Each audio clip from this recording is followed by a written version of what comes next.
So reflecting on personal coaching practice continually and challenging assumptions, something that I'd really not thought about before, sort of starting the high performance coach development program, and then obviously progressing on to the postgrad diploma. For me, this is something that I do constantly. I do it in varied ways now. So I've started to do some sort of video blogs, hence I'm doing this video blog now.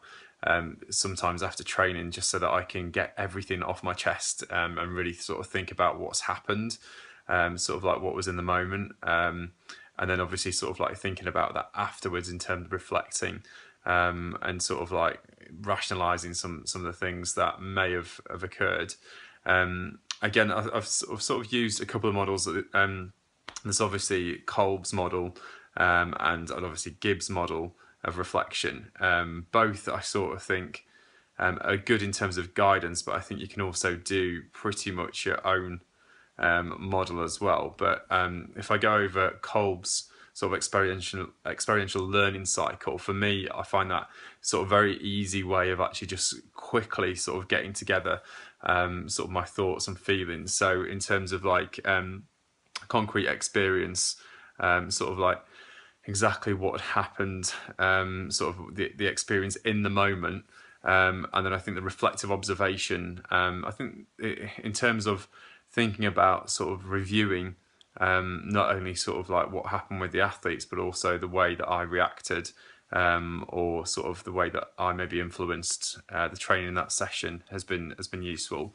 Abstract contextualization in terms of sort of like learning from that experience, sort of like what am I going to do moving forward, and then the active experimentation in terms of what did I do differently. So I thought I'd give a brief example sort of something that did happen as a result of the reflection and the continual reflection of personal assumptions. I tried a different method and different approach to coaching, and I didn't use any verbal feedback. So I told the group that I was working with that I wasn't going to use any verbal feedback, and that it was going to be either sort of gestures or their learning, and it would be a case of I wanted them to experiment in terms of experience.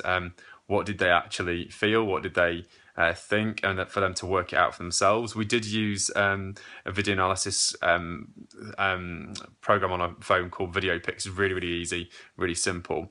And what happened is they were filming each other, and then they were feeding back, and then they would give me feedback, and I would give them a thumbs up. It was the most difficult thing to do.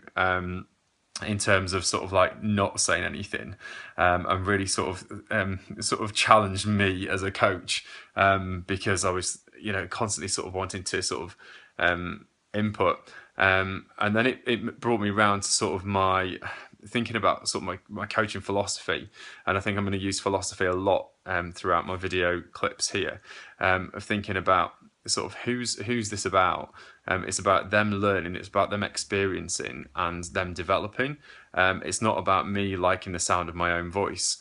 And it was very, very difficult. So coming back to reflection, in terms of sort of what I felt happened within that session is that there was a few eureka moments, and with the athletes sort of actually filming themselves, watching each other, helping each other out. It actually also broke into a real sort of team cohesion session where they were all working together, these individuals, and it was quite groundbreaking, because they wanted to do it again, and I did feel a little bit redundant. So in terms of sort of like going back to the model of reflection, if we're going sort of like concrete experience, that throughout that entire experience, I was thinking sort of constantly sort of like about athlete-centered approaches. I mean, we have there's lots and lots of materials out there,